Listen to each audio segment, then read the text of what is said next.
Egypt इस दुनिया की सबसे मिस्टीरियस प्लेस और इससे भी ज्यादा मिस्टीरियस यहाँ बने गीजा पिरामिड्स हैं। आज से करीब 4000 साल पहले यहाँ पर इजिप्शियन लोग राज किया करते थे।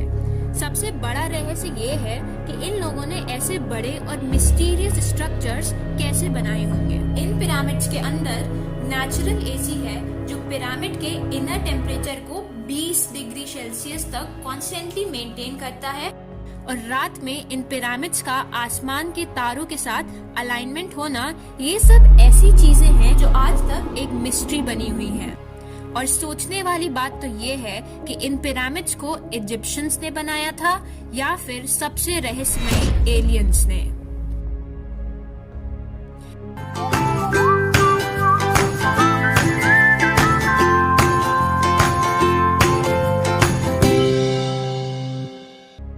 गीजा के पिरामिड्स को साइंटिस्ट बहुत सालों से स्टडी करते आ रहे हैं, लेकिन आज तक इन पिरामिड्स की मिस्ट्री को कोई भी नहीं सुलझा पाया।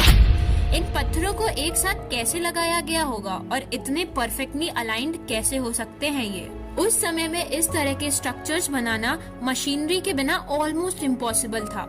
सिर्फ एक पिरामिड के अंदर ही 23 लाख लाइमस्टोन के ब्लॉक्स हैं और शॉकिंग बात तो ये है कि हर एक ब्लॉक का वेट 3000 से 70,000 किलो तक का हो सकता है।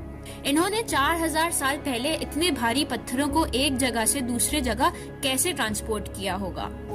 अगर आप सोच रहे हैं कि गीजा के पिरामिड्स एक लौते पिरामिड्स हैं तो आप गलत हैं। ऐसे ही पिरामिड सूडान में मौजूद हैं और वो भी 255। और इस दुनिया का सबसे बड़ा पिरामिड भी सूडान में ही है और ये पिरामिड्स गीजा के पिरामिड से 500 साल पहले बनाए गए थे। चलिए वापस आते हैं गीजा के पिरामिड्स के टॉपिक में। गीजा पिरामिड्स की खासियत जो इन्हें दूसरों पिरामिड से अलग बनाती है वो ये है कि यहाँ के पिरामिड्स एक दुनिया के सेंटर में बनाया गया है और जहाँ पर north south lines and east west lines intersect करते हैं। आखिर उन्हें कैसे पता चला कि यही लाइन सेंटर है?